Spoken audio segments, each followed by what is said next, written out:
Is this the goofiest Harry Potter set ever? What happened to Harry's face? And does this set have any cool functions? Let's find out. My name is Zod and let's build. And please, if you like what I'm doing here, don't forget to smash that subscribe button. Thanks. Do you think the Harry Potter lineup is getting as repetitive just like as the Star Wars team? Wrong! I mean sure, I admit that about 60% of the lineup consists of re-releases, but in the recent years the team has become more exciting. From the talking Sorting Hat to the Mandrake, and now this, a breath of fresh air in the Harry Potter lineup.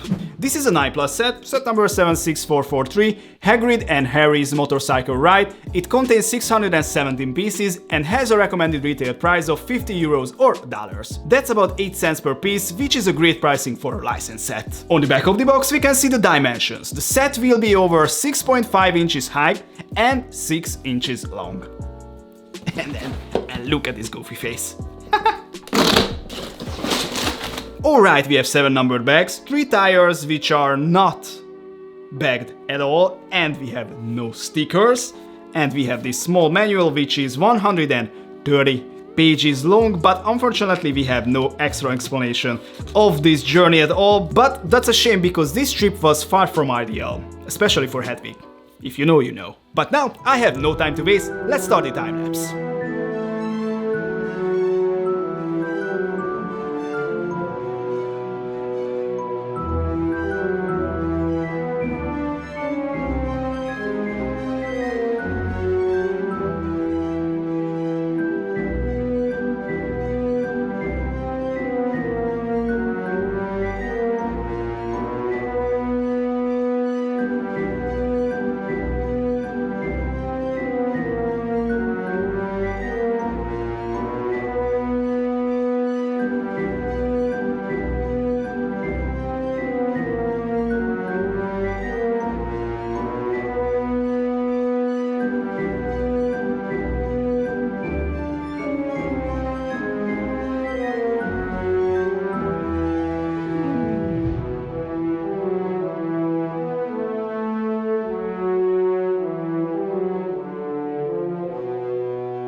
As I mentioned before, finally something new, right?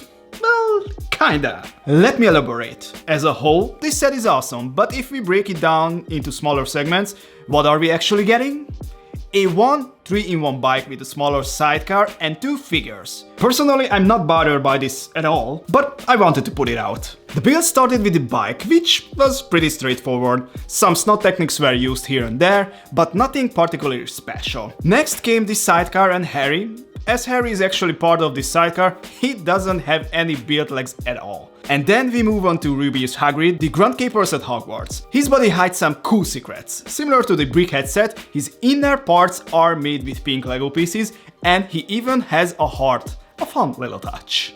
The build itself is sufficiently quirky. I mean, just look at how big Hagrid is in this little bike. If you want it, the figures are easily removable. Well, kind of, since Harry's lower body is part of the sidecar. Oh, and by the way, this is based on a real motorcycle. It's a 1959 Triumph T120 bone wheel with 46 horsepower and a 650cc engine. So yes, Sirius's bike is modeled after a real bone wheel with some extra magic. Oh, and by the way, I rode this bike before, back in 2016, I guess, at the Universal Studios in Orlando. The set includes some play functions, but this set more like a display piece than a playset. So you can push the bike like a toy, and the bike and the sidecar are easily separable. However, if you separate them, the bike will fall over since it doesn't have any kickstand. And Harry face is, well, questionable. It's a cool new part, but looks really goofy. There is also an extra function where you can move his arms up and down, but they're not as stable as I expected. They fall off pretty easily. The set also includes a Hedwig figure with a printed face. It looks like she's flying away, but we all know what happens at the end of this scene. Now Hagrid is fully built, not just the upper body but his legs as well. The figure features 2 newly molded hands. These are holding the grip. His arms can also move up and down like Harry's, but the connections are much more stable and don't fall off that easily. The moleskin coat is detailed, showing patches and wear, and the back of the coat can move up and down to cover the back of the bike. His head is also a bit goofy, not as weird as Harry's, but still funky with those grey goggles. Oh, I almost forget, his head is also movable. He can nod if you want him to. Overall, this is a really funky and goofy set. And that's exactly what I love about it. The bike is detailed enough, especially given its size, the curves in the sidecar is really good, Hagrid is cool, and Hedwig is great touch as well. If I could change one thing though, it will be Harry's face. What happened there? It feels out of touch, a brick-built face might have been a better choice. Alright guys, now it's your turn. What do you think of this set? Let me know in the comments below, and if you like what you saw, please hit that like button and don't forget to subscribe. See you in the next one. Bye bye.